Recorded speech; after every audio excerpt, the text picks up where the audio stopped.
Now. On 105.9 FM and streaming worldwide on the WMAL app. O'Connor and Company.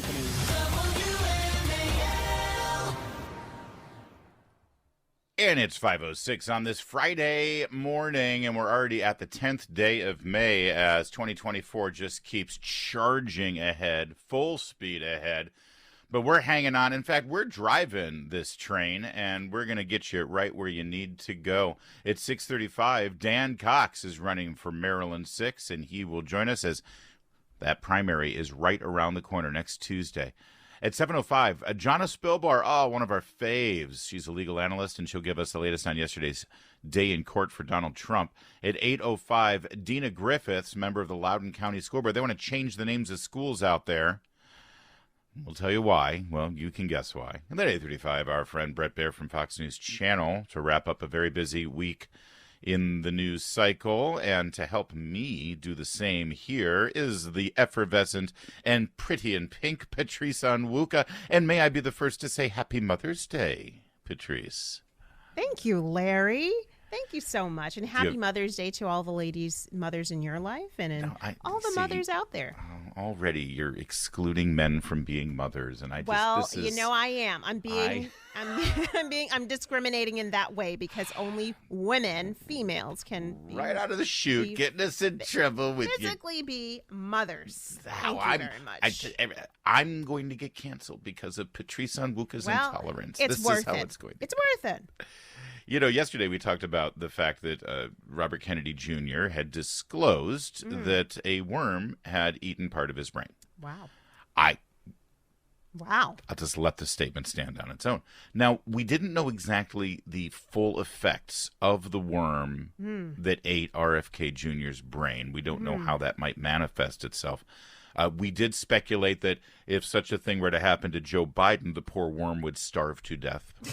Oh, no. With malnutrition. Oh, no. Really, I'm here for the feast and there's no food. It's like going to hometown buffet and everything empty. You know, it's like, this is outrageous. No, I was told. Anyway, we are now starting to figure out exactly how the worm that ate RFK Jr.'s brain has manifested itself and affected him. Let me begin with this one. Here he is sitting down with the fantastic Sage Steele on her new podcast. Oh, yeah. And I love Sage Steele. I think she's great. She is. And the podcast has already made news a couple of times. And so here she is with RFK Jr. But so in other words, keeping it as is with Roe versus Wade having been overturned and leaving it up to the states to determine if and when a woman can have an abortion? No, I wouldn't leave it to the states. You wouldn't, right? No, I would. You would say completely. It's up to the woman. My belief is we should leave it to the woman. We shouldn't have government involved. Even if it's full term? Even if it's full term. Okay. Yikes. Yeah. Yikes. Well, all right, I'll give him this. He says it out loud. Democrats all pretend whenever they're asked, what are the limitations you would put on it? Even full term? And they'll say something like, nobody wants a full term. It's like, that's not the question. Yeah, would or you have laugh the government or joke put the or say, that's who's even saying that? Or they'll just deflect with the same talking point. They'll sound like Kristi Noem trying to just repeat the same thing over and over again on a book tour. They'll say, I just want to go back to Roe v. Wade. Okay, well, under Roe v. Wade, people were allowed to have abortions at full term. So is that what you want? I just want to go back to Roe v. Wade. They'll just keep saying that over. So at least he's being honest. He's being forthright in saying it. He wants babies that are about to be born to be allowed to be killed as long as the mother wants it. So why do we even prosecute baby killers? Why do we prosecute mothers who or people who kill, infants and toddlers? Why do we even prosecute them? Because if we're willing to let that slide at birth, then what's the limit? I actually have an answer to that brilliant rhetorical question because it should answer itself. But here's the only conclusion you can reach. That the actual value because let's be clear, we're no longer arguing whether an unborn child is a human life. It is a human life. It is a human life. Absolutely is. The question that faces us now is what value do we as a society assign to that human life based on its stage of development? That is truly the honest way to propose what we're doing here. And if you say, well, in my opinion, based on my principles and values, at this stage of a human life's development, it is not so fully formed that it has the right to not be murdered, then that's fine. You can make that case. And that really is the case that is being made. Or the mother's rights, so-called, override the rights of that still developing human life, right? Okay. But to your question as to what's stopping anybody at any point, this is what. For the left, the value that is assigned to that developing human life is solely and completely based on the opinion of the mother. And that is it. That is the only overriding principle. Nothing else matters. Yeah. Because women vote Democrat. That's sad. That's it. And actually, if you think about the left and you think about Marxism and you think about how they develop their ideologies, it actually makes sense because, number one, it's opportunistic to get votes. Number two, votes give them power. And number three, at the base of it all, it's narcissistic and selfish. Because if you're a woman and you are gestating a child in your womb, it's all about you and your feelings and your opinion. There are no other overriding values and principles. Now, most women that I know would recoil at such a thought. Yeah. But that's how the left thinks. Thank you for allowing me the opportunity to answer your rhetorical question. Well, you're welcome. I will just tack on to that. Bill Maher said something recently to the same effect. That's Remember, right. he said, quote, "They think it's murder, and I think it kind of is. I'm just okay with that. I am. I mean, there's 8 billion people in the world, and I'm sorry, we won't miss you. That's my position on that." Yeah. So that is a quote from Bill Maher, but he's articulating what RFK Jr. articulated, and what a lot of Democrats believe, which is that, there are a lot of people. It's survival of the fittest. If the mom says it's okay and you make it, then all right, you can survive. But the mom gets to decide. However, conservatives, I believe, and people of faith, I believe, not just conservatives, because there are Democrats who are against abortion too, but they value life individually. They recognize that it's not just a life is not just a part of a class to be, politicized, but that individual life has intrinsic value, and that there is something called sovereignty, both God's sovereignty in creating that life, that unique life, but also the sovereignty of an individual to be self-determined. Sovereignty extends to even nations, national sovereignty. That's so there's something about how we view the individual case, the individual merits of a case instead of jumping to a conclusion. There is something about that we value in the individual, and it starts at that point of life, which is why we're willing to protect that individual, even if it means another individual, meaning the mom, doesn't get her way. 100%. And the only addendum I would put to that, and it's brilliantly put, Patrice, is that you don't, and you didn't make it exclusive, but I just want to be clear, you don't even have to bring faith in God or a higher power into this equation to reach that conclusion. You can be completely atheist and secular, but still believe that human life has value. Yes. And otherwise, as you said, why have a law against murder? Yeah. Why is murdering a human any different than, shooting a dog, let's say? It should start at the age of 4 for pre-K or 5 for kindergarten when they start getting into the system. Yes. Yeah. I'd like to say as soon as they can start earning money and start contributing to society. Otherwise, they're just a drain. Well, all right. So for everybody who's thinking, this is great because that's going to drain votes away from Joe Biden because he's taking the pro-abortion. Well, not so fast, my friends, because the RFK giveth and the RFK taketh away. Within a 24-hour cycle, when he's telling you that he wants to legalize killing a baby right up until the moment of birth, he's also saying something that might actually appeal to Trump voters or conservative Republicans. We'll get to that in a moment. Like I said, when you've got a worm that eats part of your brain, it's hard to tell exactly what your strategy is. Yikes. It's 5:15. WMAL traffic and weather every 10 minutes. First on the 5s. Jamie Whitten is in the Hadid Carpet Cleaning Traffic Center. Brain intact. No worms to be found. WMAL. Making sense of the news. Live from the Home Paramount Pest Control Studios. Home Paramount, the leader in pest control since 1939. So that worm is making its way through RFK Jr.'s brain. It gobbles up the part that has any sense of principles, values, and no, he had them. He was raised as a Kennedy in a very strict Catholic household, I suppose, although, Kennedy Catholic is another thing. He says it's okay for a baby to be aborted as long as the mother doesn't want the baby anymore, even at full term. But then on MSNBC with Ari Milbor. Mm-hmm. In terms of pardoning people, I'm going to use the pardon power. I don't know who I'm going to use. I'm an attorney. I'm going to look at every case that's brought before me and make a decision on it. I'm not going to. But as a general, I'm not trying. I'm not. Yeah, you're trying to say in advance who I'm going to pardon, whom I'm not going to pardon. I'm not issuing a general pardon to any category of people. So when you look at his talk, which is doing that, he talks about taking the convicts from January 6th. You're trying to get me to condemn him again on these I'm asking you about your views. You're running for president. It's a big job. And I'm asking you, would you be open to those kind of pardons or not? Here's my views. We have the worst inflationary generation. We're embroiled in a war that we should have never got involved with in Ukraine. That just President Trump said he was going to end that war. Right, but the question is about those pardons. Would you be open to that or not? What do you mean? I'm not going to listen. I'm an attorney. Yeah. I was a prosecutor. You were, I think, a legal aid attorney. I was a prosecutor. I would never say in advance of running for political office who I'm going to pardon and who. Well, but that's what he's doing, and you're running against him. And I'm asking you, as a journalist, where you stand on their that. Case. I'm not going to do that.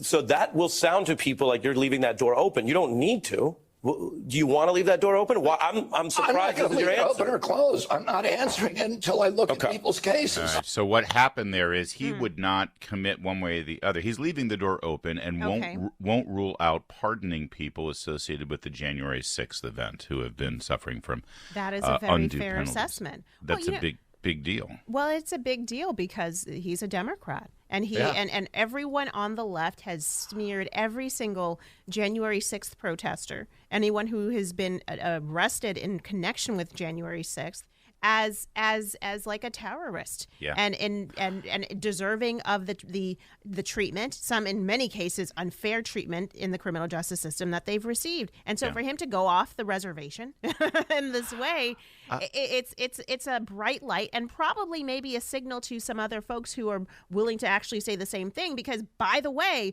we have these rioters on many U.S. campuses right now who, if we're treated in the same way as they should very well be, arrested and kept imprisoned for long periods of time, people would want them to be pardoned as well. See, Patrice, the protesters, the dirtbag pro-Hamas protesters on our college campuses, they don't deserve a tough penalty because they're supporting a terrorist organization. They're not nearly as dangerous as the people on January 6th. They supported Donald Trump. And that's much worse than Hamas, in the terrorist. eyes of the left, yes. Yeah, you're right. And here's the other thing about what RFK just said. And this is something that doesn't get polled very often, but I have seen polls that suggest that the majority of Americans do, in fact, think that the prosecutions of January 6th and the handling of January 6th has been heavy-handed.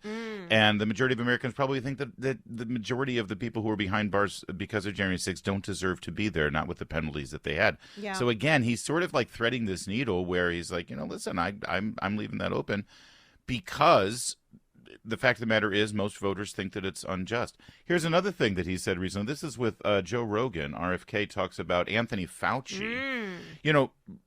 RFK was an environmental lawyer, right, for years and years and years. And he then shifted to also getting into health law, medicine, specifically around vaccines, because he believes that he was vaccine injured by a flu shot one year. So listen to this little anecdote he tells about Anthony Fauci in the past. We're going to take a wild virus and we're going to make it more pathogenic, more virulent, more deadly. And then we're going to develop a vaccine for that. And that's classic gain-of-function research. Why are they doing that? What is the rationale for them doing that? The only real rationale, if you think about it, is to develop bioweapons and then develop a defense to those bioweapons. So that's what they were doing. And Anthony Fauci was given a 68% raise by the military because of these new military responsibilities. He continued to do that to 2014. And that year, 3 of the bugs escaped. All right. Now we're going to finish this because it's a really, really interesting story. But he's talking about how the defense industry funded the research on these viruses and on this gain of function. And it's obvious that the reason is so it could be used as weapons someday. This is in 2014. Who was president in 2014? Obama, if I'm not wrong. That would be Barack Obama, our first Irish president, Obama. And so the question, I guess Kennedy was, ironically, it was Kennedy. So he's going to finish this story about what happens when the president, Obama, finds out about this research that Anthony Fauci was funding, gain-of-function research, experimenting on viruses. Does this all sound familiar, this kind of experiment? What happened in 2014 when Obama found out? We'll let RFK Jr. finish that story in a moment. It's 5:23. Now, On 105.9 FM and streaming worldwide on the WMAL app. O'Connor and Company.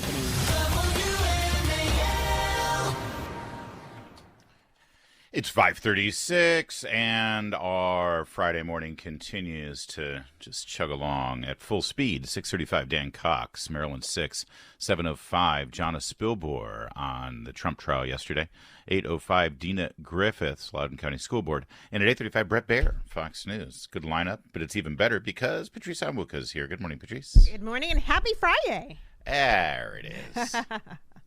All right, so when last we spoke, Robert F. Kennedy Jr., after telling you that he's fine with killing babies at full term before they're born, and although follow-up question should have been, what about the moment after they were born? I think that would have been a good follow-up question. Yeah. So the value of that human life changes based on the, couple of hours between being in the womb and about to be born and then out of the womb and being born. Can you tell me the principle that, defines that? Yeah, no, can't do it. Nope. But then at the same time saying that he would not close the door and definitively say that he wouldn't pardon January 6 protesters who have been arrested.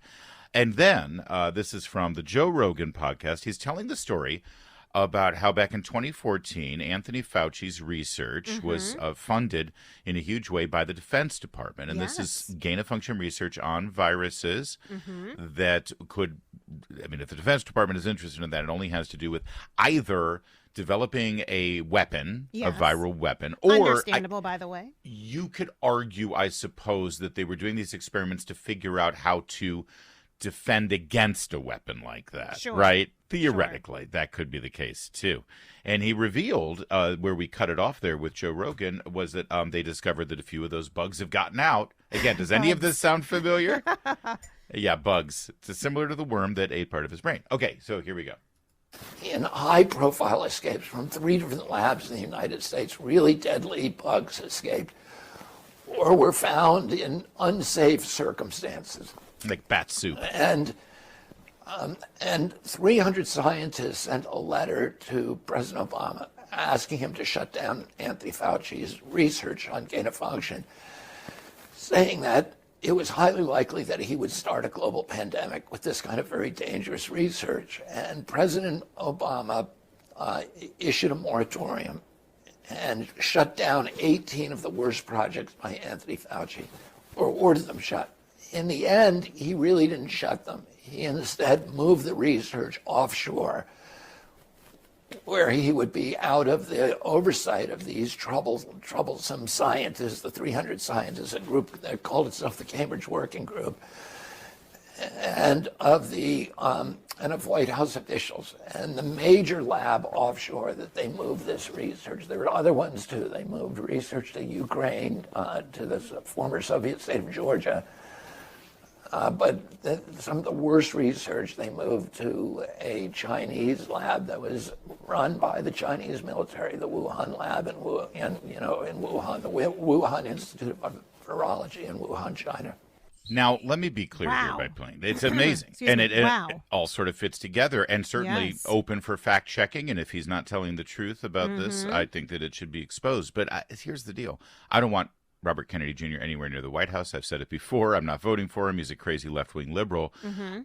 But that story, that information, that's the kind of thing that should come out in a congressional hearing. Yes. Maybe some oversight over what happened and how the pandemic happened in the first place. Yes. But, it's funny how We never even have that blue ribbon panel or the select committee on COVID and figuring out how the thing that devastated our economy, devastated people's lives, and killed so many people that we've never even had the curiosity to figure out how it happened. But according to him, there were warning signs in 2014. Obama actually tried to put a moratorium on all the research. And so Fauci unilaterally moved it all overseas, including in China. And then here we are.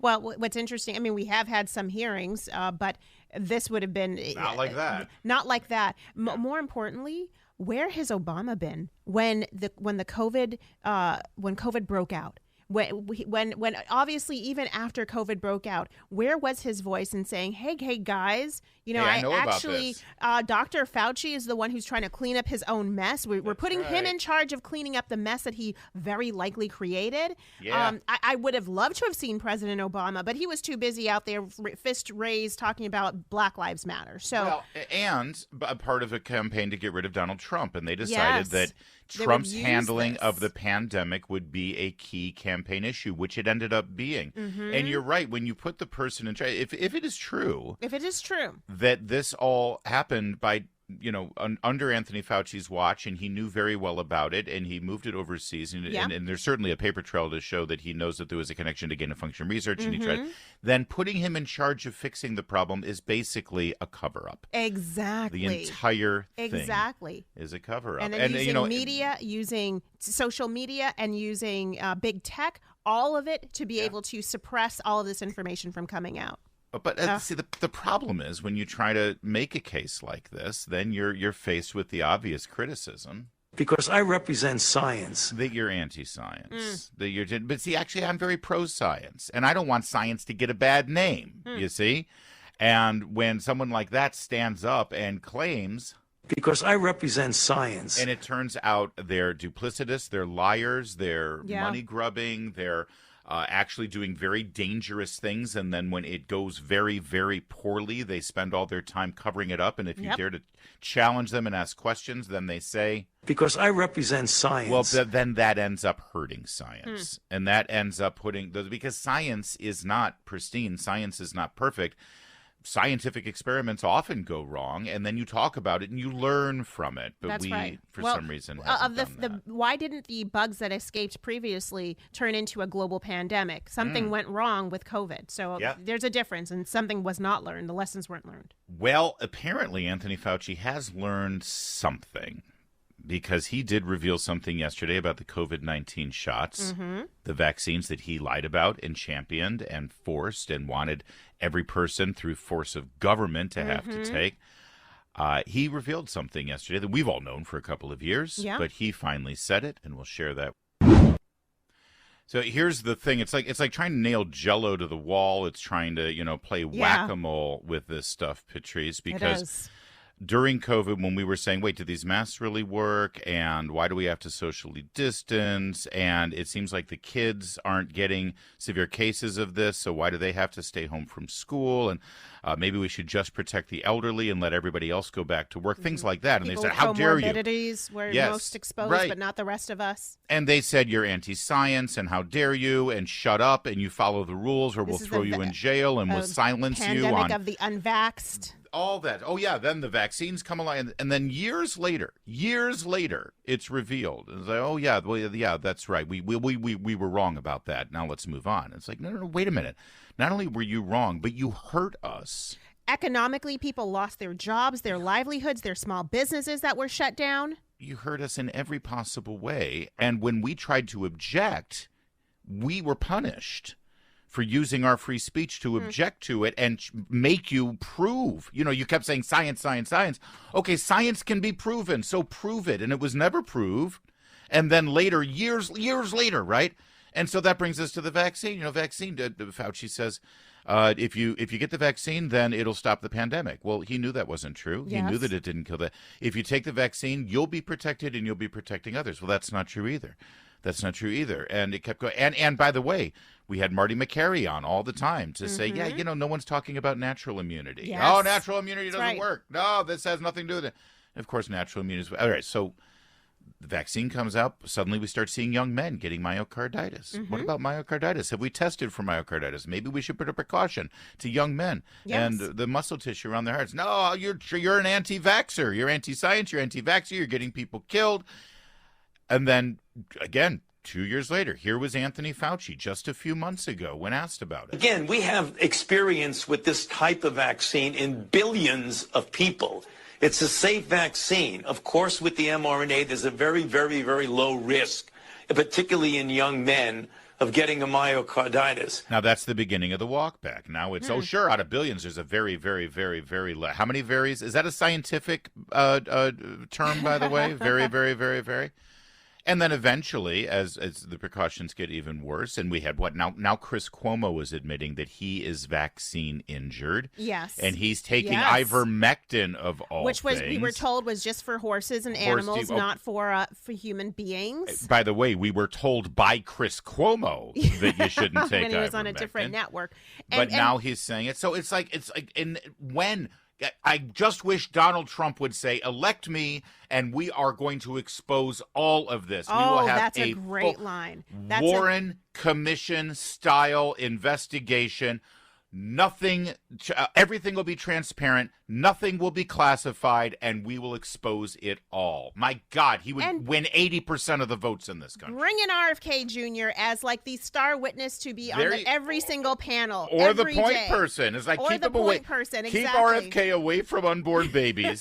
Put him in charge of figuring out what happened with COVID. But can I just on this myocarditis? Let us not forget what the NBA and a lot of the professional athletic associations did to young men who, let's not forget, these are men who are the percentage in terms of their skill, their ability. They are at the highest performing levels. The healthiest athletes on the planet. They did not want, many of them did not want to get the vaccine because they knew that could affect their performance and their livelihood and their professional careers. And they were forced to bend a knee in 2020 to this agenda. So there should be an apology for all of those young men, including from what's his name? The basketball player. I could see his face right now. Oh, in Orlando, Florida.